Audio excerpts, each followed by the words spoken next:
supporters, which it was in the 70s and 80s, where everybody with a scarf, hat, anything would just have pitched battles. Now it's run more along military lines. The mobile phone is the weapon of choice in the battle of wits with the police. These Forest fans seem anxious to shake off their police escort and join up with another group from Nottingham who are drinking in the West End.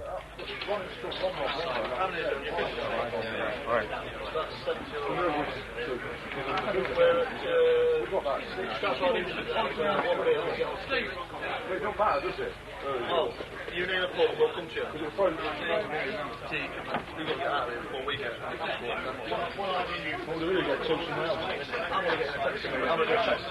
This is Gary Clark, who has since been banned from attending England matches abroad, but not domestic games. There's 2 months out like Common Garden. The old building is 1 month.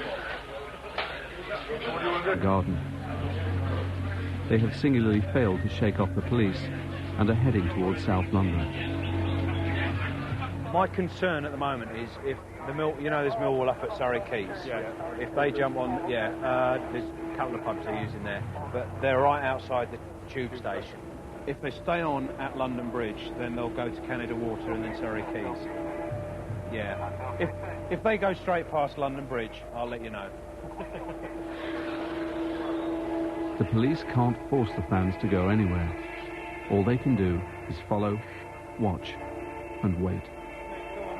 We are hoping that they get off here at London Bridge. There's no Millwall supporters at London Bridge at the moment, so we're hoping they get off here and go to the ground. Or go for a drink, obviously, if that's what they want to do.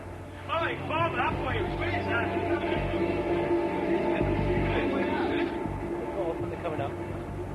For your information, so they're just getting off at London Bridge now, the Forest lot. Push everyone over this side and this side. Coming up off there, if we don't do that, yeah? Yeah, fine. It's 2 complete cars there. Yeah, I think so. Just want to move away? No, I wish it were that simple. No, it's just football supporters. Hello, Mick. Sounds like they've slipped out a side entrance here, mate. Yeah, we're not sure where they are. They're off the train. We're just trying to find them. Go on, you go through.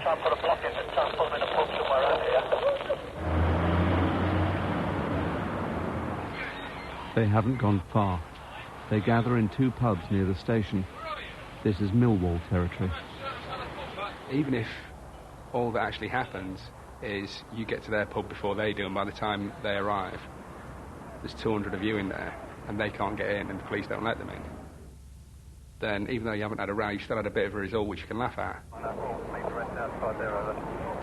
The latest we've got at the moment is Millwall are still at or near the ground, and the plan is we will escort the Nottingham Forest supporters to South Bermondsey via London Bridge and then into the ground. All the time we've got the Forest together, we won't have a problem. Millwall's intention will be to get through the police lines and attack the Nottingham Forest supporters, and to a certain extent, I've no doubt Forest are considering the same. Rival hooligan groups will go to great lengths to meet up and fight. They bring each other up and they arrange things. They even talk to each other and signal each other across football grounds. You can see one hooligan leader in a football ground one side, another the other side, and then you'll look again and see them sat together. Inside the Forest pub, Gary Clark seems to be reporting his contacts with Millwall supporters to his fellow Forest fans.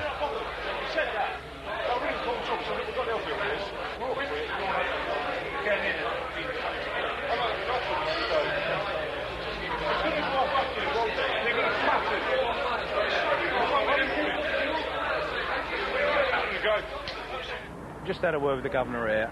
They're not going to be allowed out now. They're not going to be allowed anything. They'll all be taken up together as a group. What I'd like to do is go in there with you and tell them. Will they be receptive to that? Yeah, I don't think they know what's looking at me. So. All right, we go in there. I mean, we'll go whenever they want. Some of these out here with having yeah, well, no, yeah, all right. All right, chaps. Who can I speak to that's got who can get a message round? The Forest fans are taken with a massive police escort back to London Bridge for the short hop to South Bermondsey Station. So far there has been no trouble and no sign of any Millwall hooligans.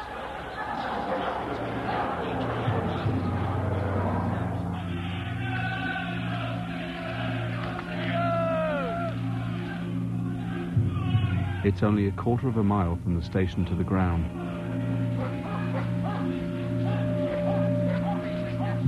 With Millwall, it's like the same with West Ham and Cardiff and everyone living with a close proximity to the ground. That the whole neighbourhood can come out, the whole community comes out, and it's not like some of the other clubs where people have got to travel into it. At Millwall, the whole estate, will come out. Opposing firms, to get to the ground, have got to go through all the local estates, and everybody's up for it. There's a siege mentality at Millwall. Camera crews are not welcome. Fans feel the media have always unfairly portrayed their club. Fucking bastards! Turn it off! I turn up and fucking knock off! Shit like that! Turn it off, right? Oh, you're fucking minded, are you, you cunt?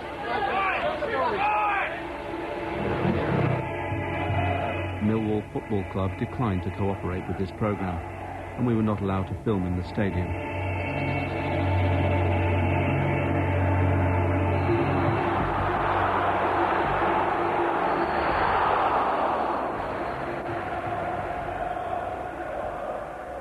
The game's almost finished now. From over this side, the Forest supporters will come out. What we're going to do, because it's been quite tense in there during the game, we'll be holding them back for a few minutes until let all the Millwall supporters out. They will go out that way, out onto the main road behind you and away. We will then clear the main road and take the Nottingham Forest supporters down to the station. 10 minutes before the final whistle, Millwall are losing 3-2. A group of Millwall fans have left early and are gathering near where the away supporters will exit the stadium.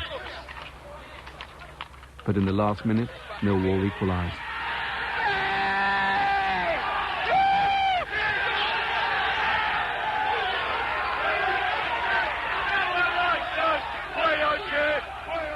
Fans attack a police horse and start to throw missiles. They move towards the police lines.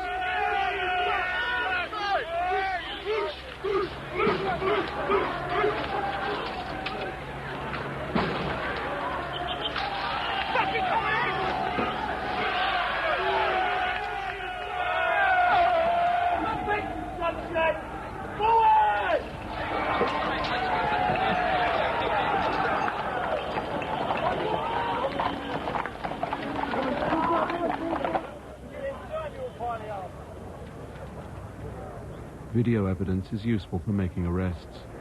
Did you get anything earlier? Yeah. They come up here and all the time from that in there. Great. Quite a few in there. So. How many do you think are hanging around? Well, I would say there's a good 200 or 300 up there. There's some of the main lads up there as well. But I can see 1 or 2 faces around. 945. We're going to fucking march out to South Bermondsey. Yeah, and they're probably trying to hold us back. See what happens. Once again, the mobile phones are busy. Yeah. All you do is play by now. Same as us. The police clear the road so they can assist the Forest fans to the trains. At South Bermondsey Station, trouble is brewing.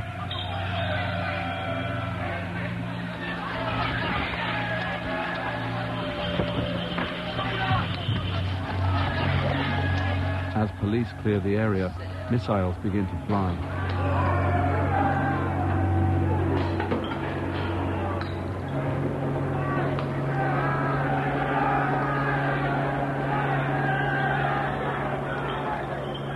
We've got probably 1,000 Forest supporters going on to the station. And behind me we've got several hundred Millwall supporters intent on throwing bricks and bottles at them. It was a good game apparently. As you saw, we cleared the road. For some reason they just started throwing bricks and bottles at us. And I have no idea why it happens.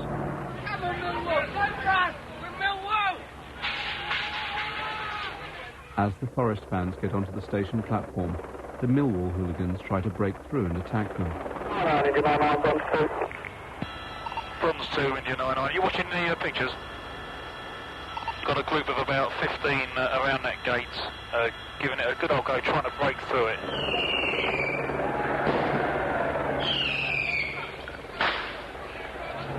With the Forest fans safely on the train, the older hooligans give up, leaving the younger ones to turn their attention to the police.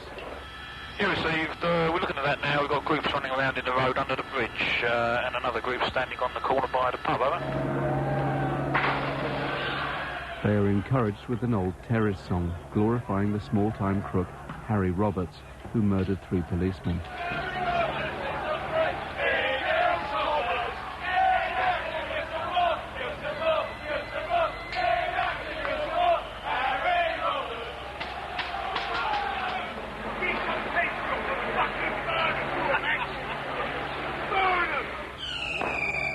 They're just trying to go around the back of them at the moment. I don't know if you're aware. Sorry? They're going around the back of them at the moment. Yeah, I saw that. Yeah, all right. So as long as you're aware, I'm just letting them know to clock a couple and make sure we get them. Control.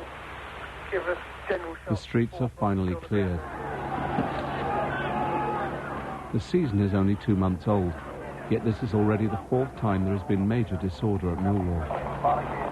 We've tried everything. We've tried letting everyone out together. We've tried just a couple of PCs walking up the road. We've tried everything, and nothing works, and it always ends in exactly the same scenario. We can't give up on it, but it does make you want to give up. Millwall has always had a poor reputation for football violence, but it's by no means alone. By the end of October, just a third of the way through the season, there have been 19 football-related incidents of violent disorder around the country. It's difficult to say what attracts a large hooligan group from a particular club. Some of the problems are worse in the lower leagues than the higher leagues. There are certain small clubs that have bad hooligan groups, so they're more dangerous, some of the smaller club groups, than the larger club groups. I had my experiences specifically with Stoke City, where it's a very tight firm that look after each other. There's a lot of respect and there's a lot of loyalty. Now, at the end of the day, the essence of what you're doing is going to a football match to get involved in a fight. And so the thing that you need to know most of all is that the people that you're with will look out for you and will be there.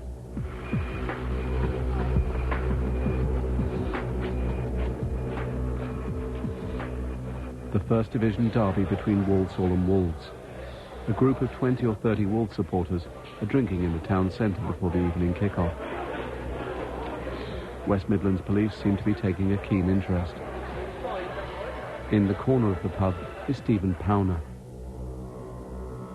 He was in Munich with Lenny, a top hooligan in the Wolves subway army.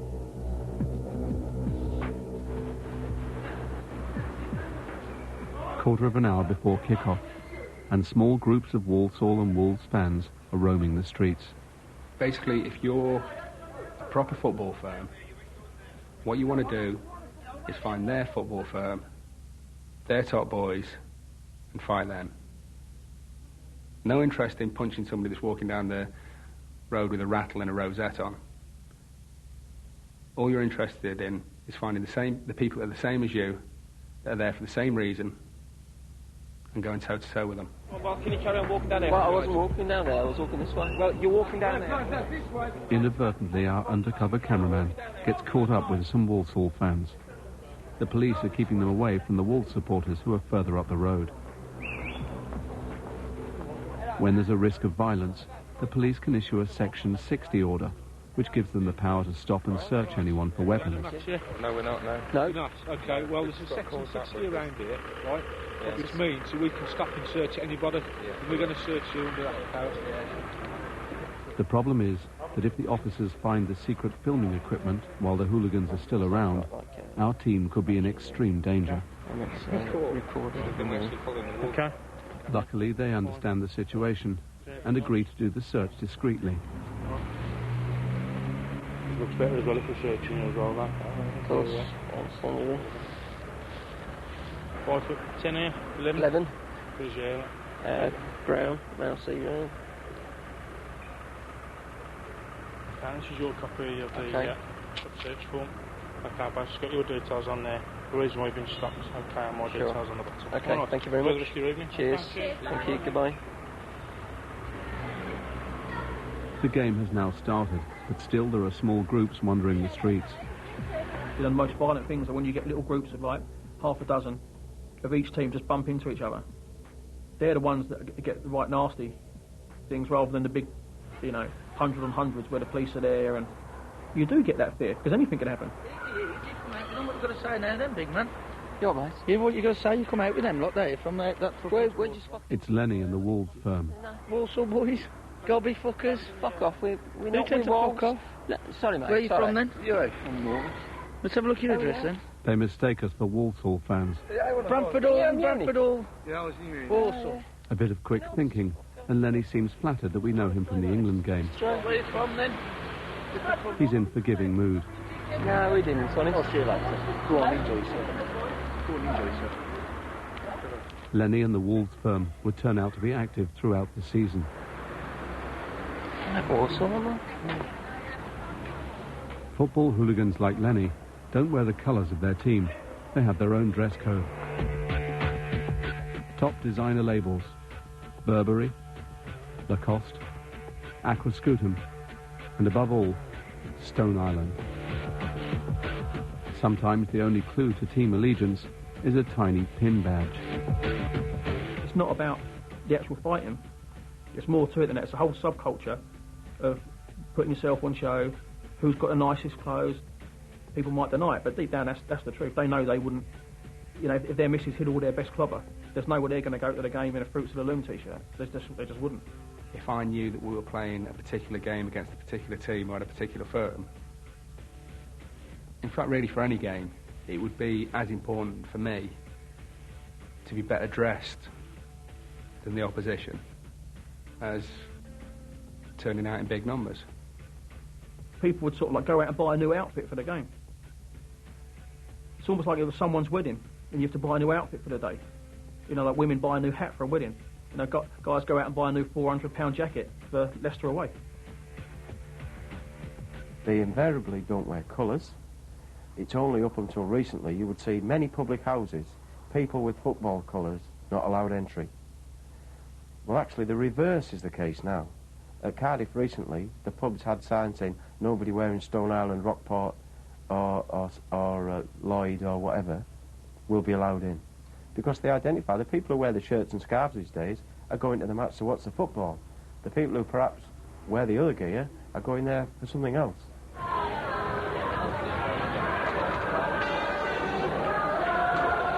It's England versus Greece. England need at least a draw to qualify for the World Cup. And around the ground, the atmosphere is optimistic. But in the city centre, the reality is somewhat different. Police intelligence suggests that this fixture will attract the largest gathering of prominent football hooligans since Euro 2000. They're not here to fight the Greeks, they're here to fight each other. Outside Sawyers is a group of Burnley, so we don't know at this stage whether it's for a confrontation or whether to meet up together. DC Graham Norton coordinates intelligence on hooligans for the British Transport Police. We've got Preston North End group have just arrived, and also within this vicinity is a group with Burnley, so obviously it would be advantageous if they didn't come together.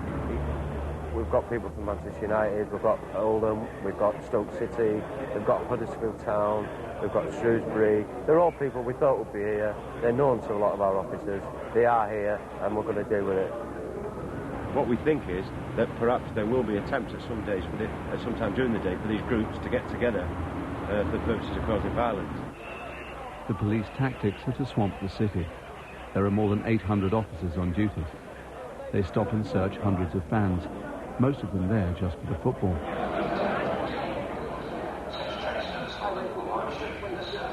Excuse me, mate. Can I have a word?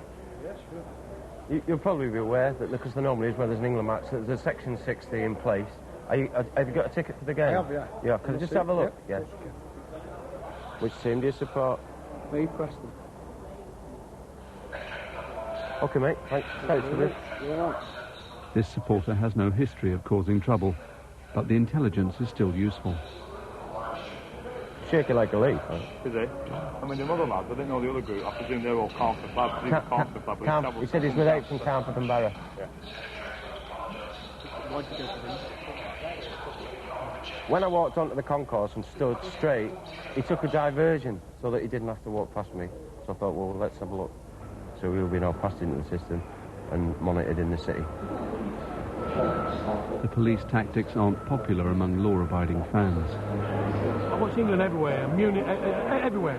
And it doesn't matter what country you go in Europe, go anywhere in the world, and I don't take your liberties away. It's ridiculous. I mean, the security you've got here, I mean, it's England, Greece. I mean, it's not even like a category, I mean, you know, it's not Germany. I mean, why all the hassle? I mean, why? That is to take away of your liberty. That's ridiculous.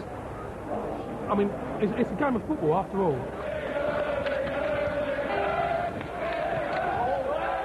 One of the crucial times is as the fans start moving towards the stadium. Then we could have a scenario dealing with what is left behind in the city who haven't got tickets for the game but are then intent on watching it on the TV, or if they have other motives.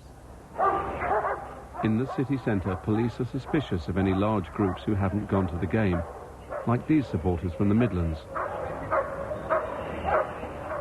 They are summarily rounded up and escorted to the station.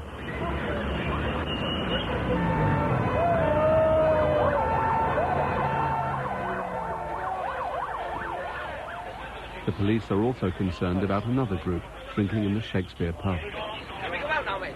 Not as far as I'm aware of, no. Inside are 50 or 60 fans from Stoke City, a club whose supporters have one of the worst reputations for football violence in the country. They may be penned in by the police, but at least they can watch the match on TV. Half a mile away, tempers are fraying. It's my day up. What do you want to do for me? And you won't let me do it, will you? We're stuck here like fucking animals, ain't we? So, why rather go home on trains, or you let's go? The 93rd minute at Old Trafford.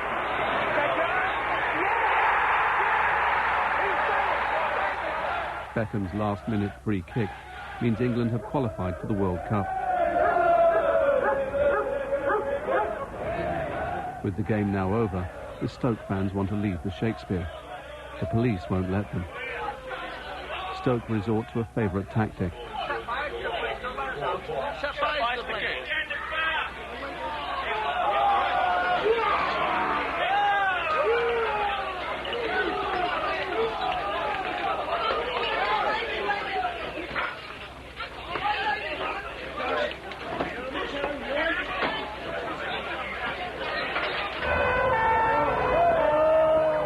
Trouble is now breaking out around the city.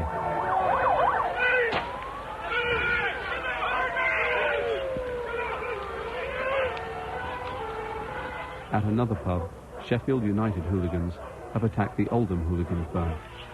Other clashes that evening involved Manchester United, Stoke City and Manchester City. In effect, it is England hooligans versus England hooligans. The Northwest groups of hooligans were quite prominent throughout the day, as well as hooligan groups in the Midlands and London. So all the intelligence that suggested the possibility of trouble was in fact correct. So that, you know, from the level of policing to the outsider looking in was exceptionally large. It was probably just about proportionate to deal with the problem we had. The British Transport Police alone will have spent £10 million policing football this season, and forces around the country at least 50 million more. Only a small proportion is paid for by football clubs. It costs an absolute fortune, and the police resources that's put into it is enormous. The whole of the policing operation around a football ground, with the exception of the odd traffic point, was all about monitoring hooligans. Nothing else. Stopping hooligan groups getting together and having a fight. That's where all the resources go.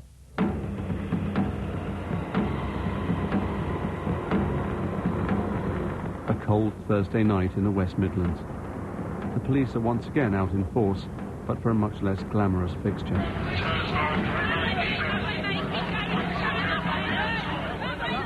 The local rivalry between West Bromwich Albion, known as the Baggies, and Wolves is even more intense as the two clubs battle for promotion to the Premiership. get us underway, and we're off and running for this 148th derby meeting between the two teams. Sigurdsson heads it away. McInnes helps it on. Kennedy gets there. The game ends in a 1-1 draw. There have already been minor clashes between rival fans.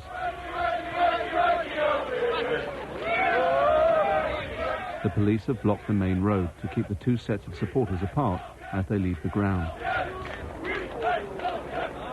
Possibility to get very badly hurt is always there. And in some cases people have been badly hurt. But that's all part of the gamble. That's all part of the buzz.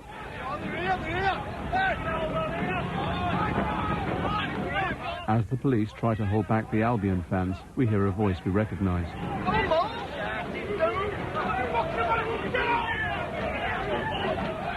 It's Lenny of the Wolves Subway Army.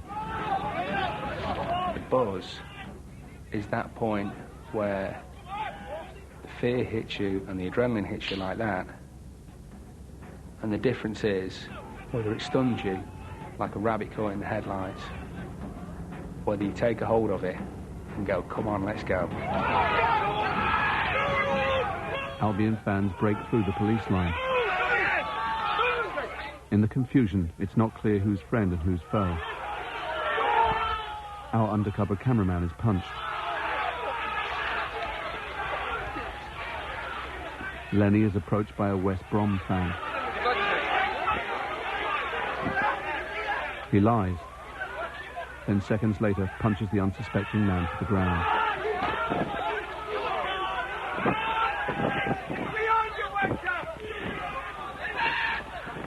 The police draw batons to break up the rival fans.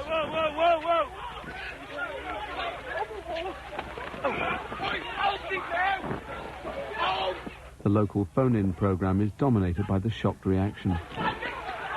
Just come out the ground and I'm with my mum and we just nearly got crushed, you know, because the police wouldn't let us pass them. Well, we've just heard that there were kids, you know, crying and all sorts of things. I mean, it's terrible. I've got my son with me, absolutely petrified. The police have come charging towards us, batons drawn.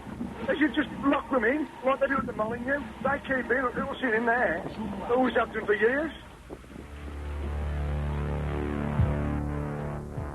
By the new year, the midway point of the season, there had been 27 serious incidents of football-related violence at matches in all 4 divisions. A small number of dedicated hooligans orchestrate this violence. Mostly in their 30s and 40s, they've been active for years. Lenny is one of them. In his mid-30s, a father of 2, he's a petty criminal living off state benefits. He has a formidable record of football violence, including a conviction for spraying a police officer with CS gas. Although he's been banned in the past, Lenny is now free to attend football matches, including this season's friendly between England and Sweden. I don't think you can stereotype them, but what you can say is that they come from all spectrums of society, from unemployed drug addicts right up to practicing solicitors. Accountants, surveyors, brickies, roofers, lads that work on the city. There's no typical football firm, there's no typical football hooligan. More often than not, working men. More often than not, family men. More often than not, throughout the normal week, outwardly perfectly normal law-abiding citizens. The only thing that we all have in common is that we love football and we like a row. That's basically it.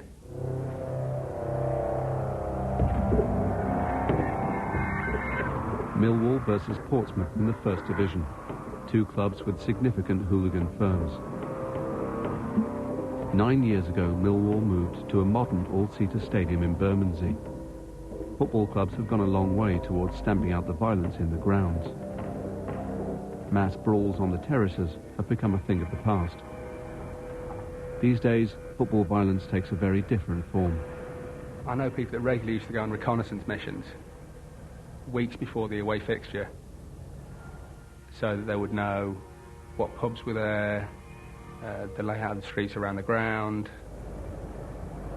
groups travelling to away games, they'd have road maps, like mobile phones, they'd just organise in a different way. They'd send decoys off to send the police off on wrong routes, and then call the other firm and arrange the venue.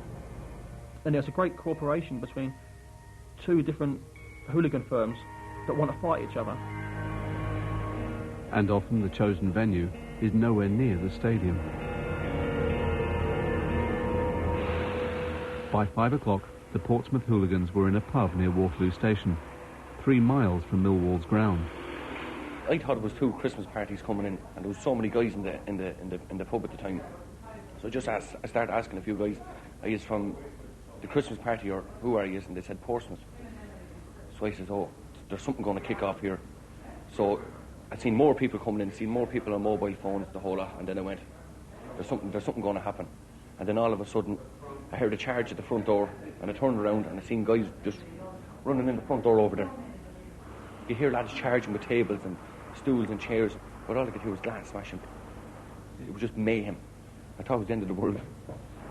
You've got ordinary members of the public having just left work, going to the station, and they're watching 100 people fighting in and around a pub. I mean, what's that all about? Before kick-off, news of the fight near Waterloo Station has spread. How much are they, mate? £2 each. Portsmouth fans haven't yet arrived at the ground. Whilst we're aware of a load of pumping coming down shortly. Is that what's happening? Yeah, kicked off at Waterloo an hour ago. Did it? Yeah. Yeah, chuck dead then. Cheers, mate. See you, mate, thank you.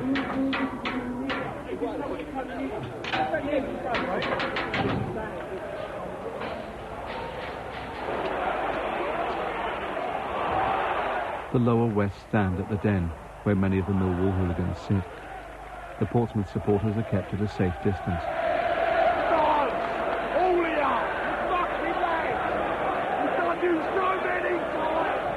There can be a very hostile atmosphere, but I don't think that's unique to Millwall. That is football to a certain extent. You can get a great atmosphere down there when the team are playing well, but people have to appreciate that there is a boundary which they shouldn't cross.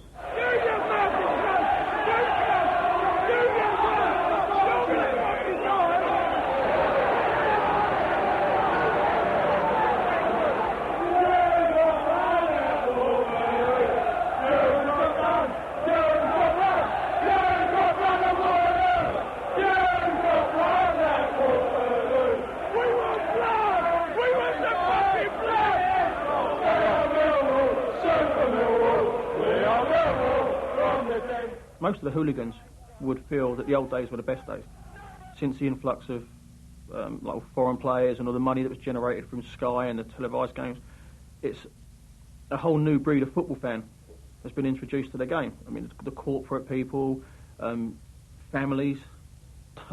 I mean, it's a sad day when you start getting families and that at football. It never used to be like that. It used to be a male-only thing where you could go away and vent your anger over the weekend, and now it's like kids with, ice creams and funny hats and wigs and stuff like that. In the old days, it was just much more fun.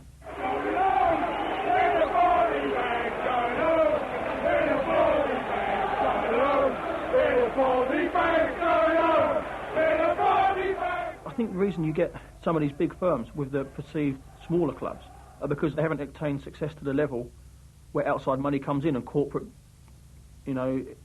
investment comes in and ruins the club. And I think that's why you get some of the most violent firms at the old style of clubs. Millwall win 1-0. In spite of the vicious chanting, there is no violence in the ground. The club has already banned well over 100 troublemakers. The club are banning them for life, and we're trying to enforce that. The manager and the owner, the chairman, have been in the press and in the local programme saying that if the disorder and the missile throwing carries on, then they would resign. The trouble that takes place outside the ground goes largely unreported and unseen by the public. The vast majority of Millwall fans go home peacefully, but several hundred hooligans follow their familiar post-match ritual and wait for the Portsmouth fans. While they wait, they abuse black and Asian passers-by. that cunt! Shoot that nigger!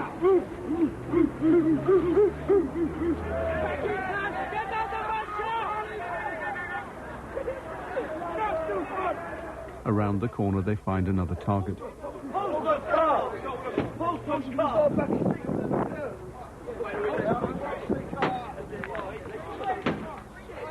Set on fire.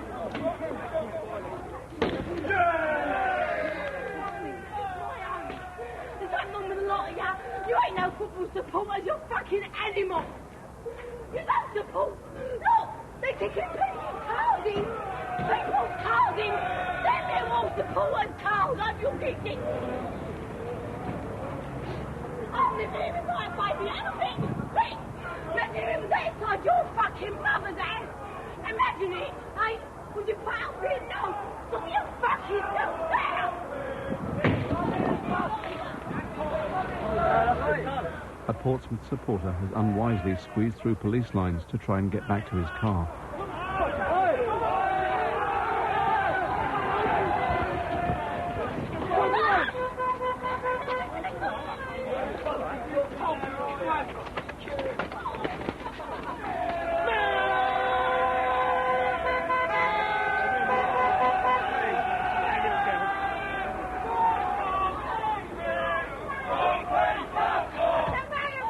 The man was rescued by passers-by and, as far as we know, suffered no serious injury and got home safely. Police have arrested more than 40 people for the violence at Millwall this season. Most of them were between 14 and 18 years old. Every firm, like any organisation, will have younger guys that want to become involved in that. They basically rise through the ranks. It's an ongoing thing, and that's one of the reasons why it's a very difficult thing for anybody to try and stamp out. Ultimately, you need to arrest the ringleaders and the foot soldiers as well. You need to get in there and get evidence against the people that were organising it, and that could be done reasonably easily. It just needs the will and the money to do it.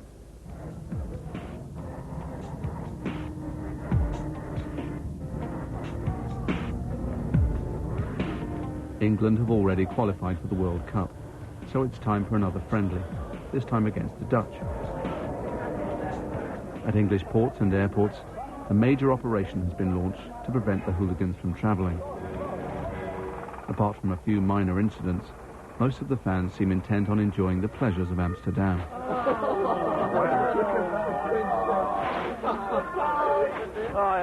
It's a time for renewing old acquaintances. It's Carl from Birmingham. Yeah, very good, man. He threw bottles at the police before the England-Germany game in Munich. Next morning, we catch up with Stuart from Newcastle. Stewie, how you doing, mate? I met in Munich. He was at the forefront of the violence outside the Schiller Cafe.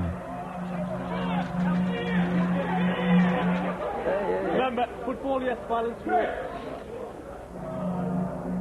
Even more worrying for the authorities is the presence among the gathering England fans of Lenny from the Wolves subway army. Although police have new powers to prevent hooligans from travelling, Lenny and many others have once again slipped through the net. But Lenny hasn't had everything his own way. Earlier in the season, he was arrested in a dawn raid for alleged violent disorder at a football match. You Wolves? Oh, mate. I'm Villa. Maybe ain't about you Wolves, lads. In the evening mail, dawn raids and all that. You didn't, did you? Lenny seems confident, however, that he will escape the charges. Oh, we'll get away with it. We've got nothing on it. Yeah, no. We learned a month later that all charges against Lenny had been dropped.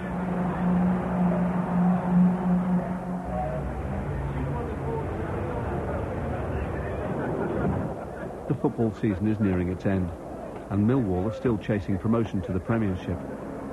It's been a long year for Neil McPherson. Millwall's visitors today are Wolves. Among the 4,000 travelling fans, This coach attracts particular attention.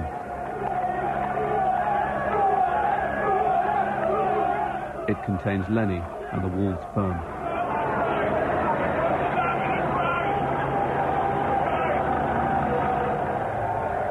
At the last meeting between the sides, 2 of the Wolves firm were stabbed by Millwall hooligans. Today, more than 300 officers are on duty, the biggest police presence of the entire season.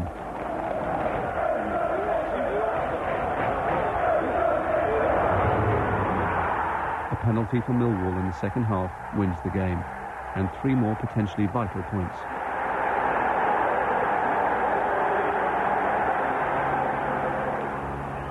The sheer numbers of police prevents any clashes between Millwall and Wolves hooligans. So instead, with depressing predictability, some Millwall supporters attempt to attack the away fans as they're taken to the station.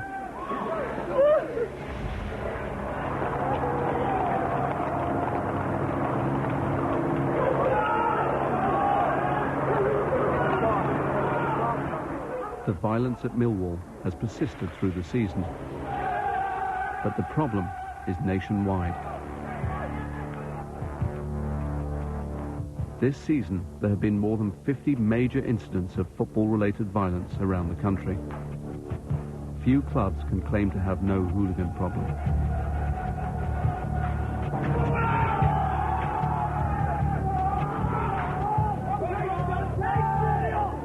People who deal with football all the time are well aware that every single week there are many violent incidents that are attributed to football fans. So anyone who thinks that football violence is not alive and flourishing are living with a myth, I'm afraid.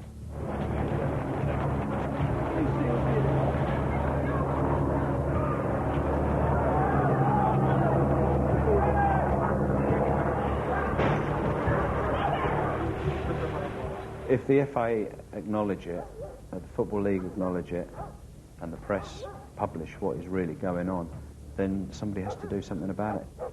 And if you're going to do something about it, it's going to cost a lot of money. And that money will have to come from television revenue. And that will be taking money out of the pockets of the clubs and the FA and the Football League. And at the moment, it's not a problem because it's not been reported. And they're getting away with it week in, week out. But we don't have the resources to actually do anything other than just keep a lid on it.